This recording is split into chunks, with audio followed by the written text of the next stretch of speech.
अस्सलाम वालेकुम नाज़रीन, रियल वन के साथ मैं हूं मोहम्मद इमरान जाफर। नाज़रीन, आज की वीडियो बहुत मुनफरिद है और आज की वीडियो में मैं एक ऐसी शख्सियत से आपका तारुफ़ करवाऊंगा जो पेशे के एतबार से तो उस्ताद हैं, दरस व तदरीस के शोबे से वाबस्ता हैं, मगर उनका जो एक शौक़ है, उन्होंने अपने ख़ानदान के असासों को महफूज करने से एक सिलसिला शुरू किया और उनके छोटे से घर में पाकिस्तान और बरे सग़ीर बल्कि दुनिया की जो तारीख़ है वो उन्होंने महफूज की।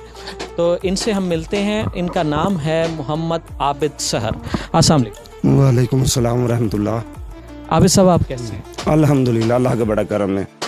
अच्छा आबिद साहब, हम आगे बढ़ने से पहले मुख्तसर सब ये तस्करा करेंगे कि पेशे के एतबार से आप उस्ताद हैं, मगर जो आपने तारीख़ को महफूज करने का सिलसिला शुरू किया, इसका शौक़ आपको कैसे लगा? ये अल्हम्दुलिल्लाह मुझे आबाई मशगला है जो मुझे वरासत में मिला है, और चूँकि एक मौल्लिम वाला जो मेरा पेशा है ये भी मुझे इस साइड पर लाता है कि जब तक हमें ख़ुद आगाही नहीं होगी तो अपनी आने वाली नस्ल को किस तरह से हम शऊर देंगे। आबिद साहब जो है रोहतक ख़ानदान से ताल्लुक़ रखते हैं और उसके नवादरात से इन्होंने जो है ना सिलसिला शुरू किया तारीख़ को महफूज करने का, लेकिन उससे बढ़कर इतना कुछ इनके छोटे से घर में मौजूद है। आगे हम इनकी सरबराही में आगे बढ़ेंगे और देखेंगे कि इन्होंने क्या क्या जो है आइंदा नस्लों के लिए महफूज किया हुआ है, पाकिस्तान से मुतल्लिक, बरे सग़ीर से मुतल्लिक और इस खित्ते की तारीख़ से मुतल्लिक। जी आबिद साहब।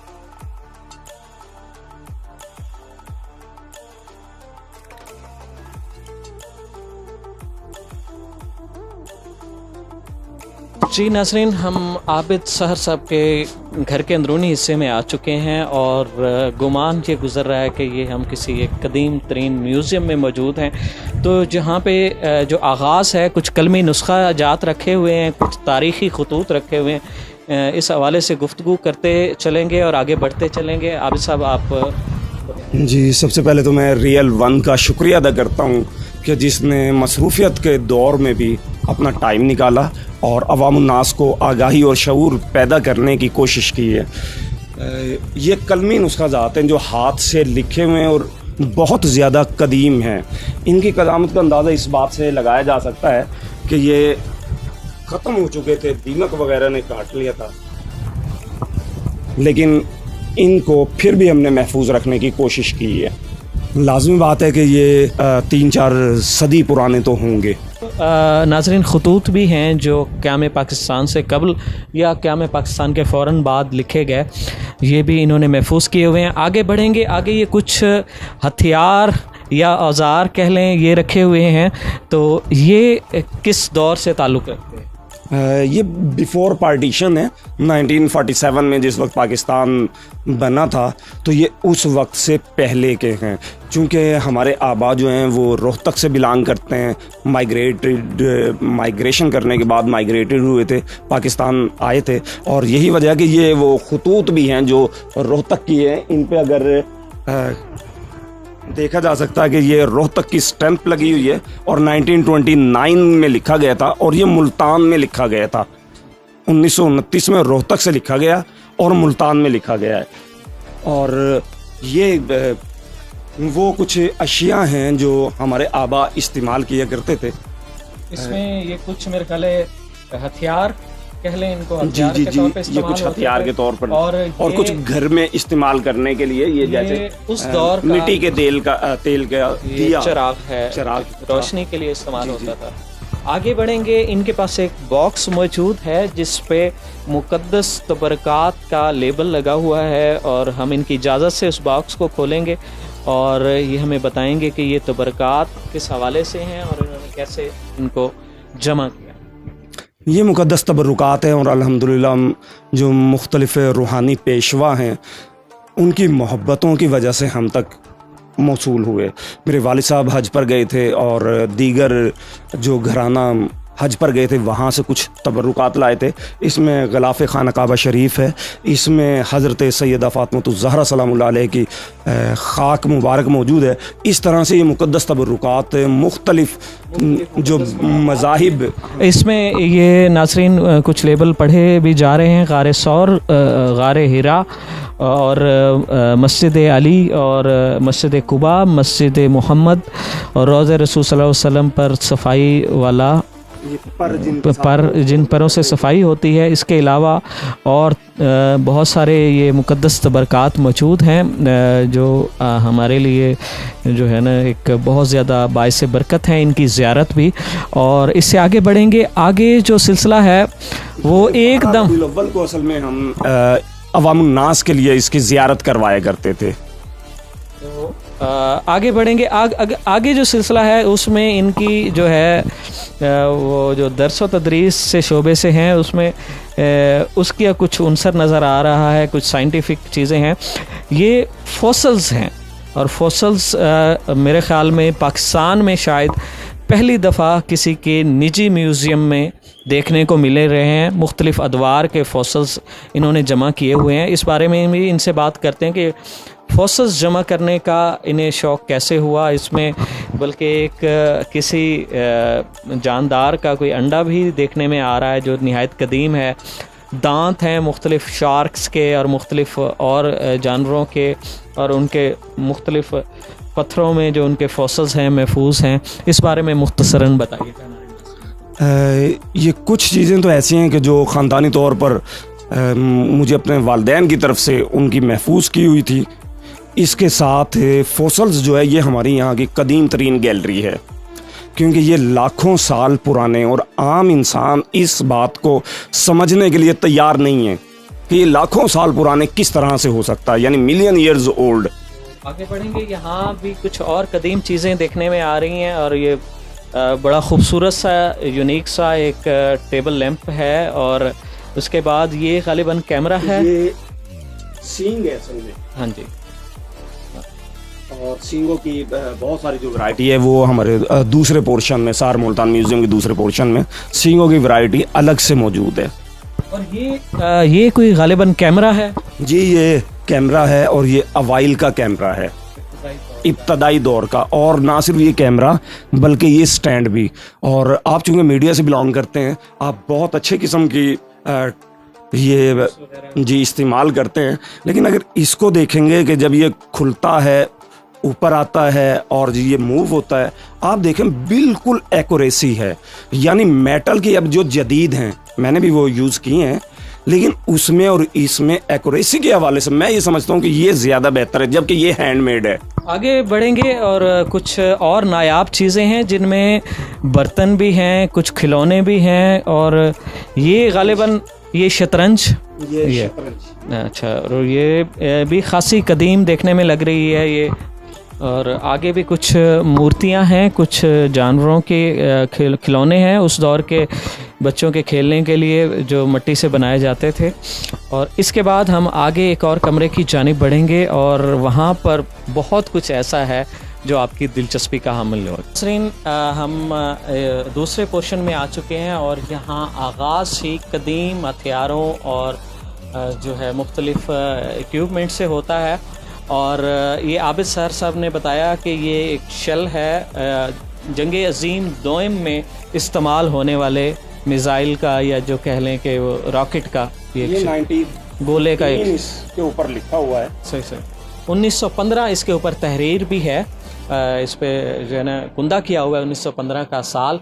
और इस तरह जो ये एक रोहतक ख़ानदान का एक खासा था एक खेल गतका, लाठी चार्ज जी, ये उस खेल का कुछ इक्विपमेंट ऊपर लगा हुआ है। उसके बाद कुछ हथियार हैं जो मुख्तलिफ़ अदवार में, कदीम अदवार में इस्तेमाल होते रहे। इसके बाद जो है ये आप देखें कि मुख्तलिफ़ अदवार के लॉक, ताले यानी कि ये तरतीबवार लगाए गए हैं इब्तदाई दौर से लेकर और मौजूदा दौर से कुछ पहले तक के ये लॉक्स हैं जो इस्तेमाल होते थे अपने असासों को महफूज करने के लिए। और ये हेलमेट और दीगर चीज़ें हैं और ये एक मशल है जो रोशनी के लिए कदीम दौर में जब ये जदीद सहूलियात इलेक्ट्रिसिटी की नहीं होती थी तो ये मशलें जलाकर रोशनी ली जाती थी। और ये भी एक खूबसूरत सी मशल है जो यकीनन कहीं ना कहीं इसे होल्ड किया जाता होगा रोशनी के लिए। मज़ीद आगे बढ़ेंगे, इससे आगे जो है वो हमारे बहुत सारे दोस्तों के लिए आप इस जो दिलचस्पी की चीज़ें हैं ये मुख्तलिफ़ कॉइन्स हैं। ये थोड़ा सा मुख्तसरन बता दीजिएगा कि ये किस दौर से किस दौर तक के ये कॉइन। इनमें कुछ कॉइन्स ऐसे हैं कि जो हज़रत ईसा अलैहिस्सलाम के टाइम पीरियड से भी पहले के हैं। और करेंसी नोट हों या कॉइन्स हों, ये दो तरह के हुआ करते हैं। अगर सिर्फ कॉइन्स के हवाले से अभी हम बात करें तो कॉइन्स भी दो तरह के थे। एक वो थे जो हाथ से बनाए जाते थे और दूसरे वो जो आजकल हम इस्तेमाल कर रहे हैं जो मशीनी कॉइन्स हैं। तो ये वो सारे हैं उन रियासतों के और शहनशाहों के। आप जैसे एक लेबल ये लगा हुआ है कदीम शहनशाहों और रियासतों के सिक्के, इसमें चांदी और तांबे के बने हुए जो है इंतहाई कदीम, और इनके साथ जो है वो इनके जो सन हैं, जिस सन में ये जारी हुए या इस्तेमाल हुए वो भी दर्ज हैं। इसके बाद रियासत अमेरिका के मुख्तलिफ़ हिस्सों में इस्तेमाल होने वाले मुख्तलिफ़ अदवार के सिक्कों का भी एक डिस्प्ले इनके पास है। और आगे बढ़ेंगे तो ये एक सिक्का एक मुल्क के उन्वान से इन्होंने ये कैटलॉग तरतीब दी हुई है और इसमें बहुत से लोगों के लिए, हमारे बच्चों के लिए, बड़ों के लिए बहुत सारी मालूमात हैं कि किस मुल्क में कौन से सिक्के इस्तेमाल होते रहे। इसी तरह नीचे भी कुछ सिक्कों के कैटलॉग्स मौजूद हैं। इसमें अभी प्रोग्राम से कबल जो है ना इनके साथ डिस्कशन हुई तो कुछ ऐसे सिक्के जो क़याम पाकिस्तान के वक्त से जारी हुए और बड़े नायाब सिक्के जिनसे हमारी मौजूदा नस्ल मुकम्मल तौर पर नावाकिफ़ है। ये एक तरह से हमारे मुल्क की, वतन अज़ीज़ की हिस्ट्री भी है, तारीख़ भी है और इनका ये एक बड़ा काम है कि इन्होंने इस तारीख़ को महफूज रखा हुआ है। इसी तरह ये इस दीवार के साथ इन्होंने मुख्तलिफ़ जो है कदीम और नायाब करेंसी नोट लगाए हुए हैं जिसमें पाकिस्तान के भी हैं और ग़ालिबन दीगर ममालिक के भी हैं। जी ये कुछ मुनफरिद नोट्स हैं वो लगाएं और ये सारी कैटेगरी जो है ये क़याम पाकिस्तान से अब तक की हैं। दो नोट लगाएं, एक ही डिज़ाइन के, एक फ्रंट से एक बैक से, और हर नोट का कोशिश की है कि वो आखिर में नंबर 786 है। इसके आगे बढ़ेंगे और आगे नीचे एक पोर्शन इन्होंने सजाया है जिसमें जो है अपना पाकिस्तान के शुरू से लेकर अब तक जब वज़न सेरों में होता था, उसके बाद औंस, पाउंड और किलोग्राम, इन तमाम के यहाँ पे बाट्स रखे गए हैं वज़न के। और ये एक बहुत मालूमाती पोर्शन है ख़ास तौर पर हमारी नस्ल नौ के लिए। इसी तरह यहाँ भी कुछ नायाब पाकिस्तान के यादगारी सिक्के लगे हुए हैं। ये पाकिस्तान के रेगुलर सिक्के हैं जो मुख्तलिफ़ औकात में, और इसके अलावा एक बड़ा दिलचस्प पोर्शन, मालूमाती पोर्शन ये भी है जहाँ पर मेडल्स ऑफ पाकिस्तान के उन्वान से यहाँ पर एक पोर्शन बनाया गया है और इसमें बहुत सारे जो नायाब मेडल्स हैं वो मौजूद हैं। उनके जो है वो अक्कासी हमारे कैमरामैन साथ साथ कर रहे हैं, तो वो आप देख सकेंगे कि हमारी शायद इस मौजूदा नस्ल को इनके बारे में बहुत कम मालूमात होंगी। ये हमारी तारीख़ है, हमारा असासा है, इनके मुतलिक जानना चाहिए।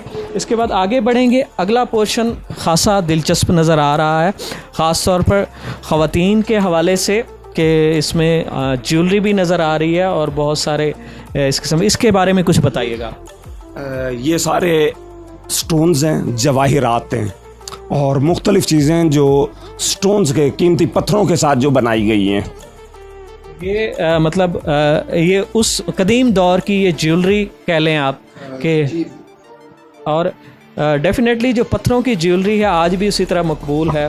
और ऊपर अगर हम आएँ, जैसे इन्होंने तस्करा किया, यहाँ जो है ना बड़ी ज़बरदस्त किस्म की चीज़ें लगी हुई हैं, जिसमें ये मशल बनी हुई है वो सिंह के शक्ल की, और मुख्तलिफ हाथी दांत और उनकी चीज़ें, जाम, प्याला, चम्मच और दीगर अशिया रखी हुई हैं। इसके बाद पोर्शन है एक किताबों का, और ये माशाल्लाह बहुत सारी तारीख़ी और नायाब किताबें यहाँ पे नज़र आ रही हैं, जो यकीनन इसमें से कई किताबें ऐसी होंगी जो मंज़र आम से गायब भी हो चुकी होंगी, मगर ये किताबें जो हैं ये इनमें हमारी तारीख़ महफूज है, और ये किताबें जो है ना इनको अगली नस्ल तक मुंतकिल होना चाहिए, और अगली नस्ल को भी कुतुब बीनी का शौक़ जो है वो उसमें परवान चढ़ाना चाहिए। और ये काम जो है आबिद सहर साहब बतरीके एहसन कर रहे हैं अपनी कैपेसिटी में। मज़ीद आगे बढ़ेंगे और आगे कुछ नायाब चीज़ें इस पोर्शन में देखने को मिल रही हैं, जिसमें मुख्तलिफ़ आराइशी चीज़ें भी हैं और कुछ गालिबन हनूत शुदा भी हैं ये चीज़ें, हनूत वाली चीज़ें भी मौजूद हैं। फिर इससे ऊपर वाले पोर्शन में जो है बड़ी नायाब किस्म के कुछ सिक्के भी नज़र आ रहे हैं, और कुछ क्रॉकरी भी नज़र आ रही है, कुछ सुवेनियर्स भी हमें देखने को मिल रहे हैं, और कुछ घड़ियाँ मुख्तलिफ दोहरे हैं जो मुख्तलिफ टाइम पीरियड से बिलोंग करती हैं माजी की, तो ये वो सील रखी गई हैं। नाज़रीन, ये तो एक मुख्तसर सा तारुफ था आबिद सहर साहब के इस म्यूज़ियम का, और ये अरसा दराज से इनकी ये काविशें हैं जो आपने देखी। हमारे अरबाब इख्तियार को इस जानिब तवज्जो देनी चाहिए, हमारी इस तारीख़ को, हमारे इस विरसे को महफूज किया जाए, इनकी मुआवनत की जाए, इनकी मदद की जाए, इनकी सरपरस्ती की जाए, ताकि ये तमाम मामलात, ये तमाम तारीख़ी जो नवादरात हैं ये आइंदा नस्ल तक मुंतकिल हो सकें। मज़ीद ऐसी दिलचस्प मालूमाती और मुफीद वीडियोस के लिए जुड़े रहिए रियल वन के साथ, और अपने मेज़बान मोहम्मद इमरान जाफ़िर को दीजिए इजाज़त। अल्लाह निगहबान।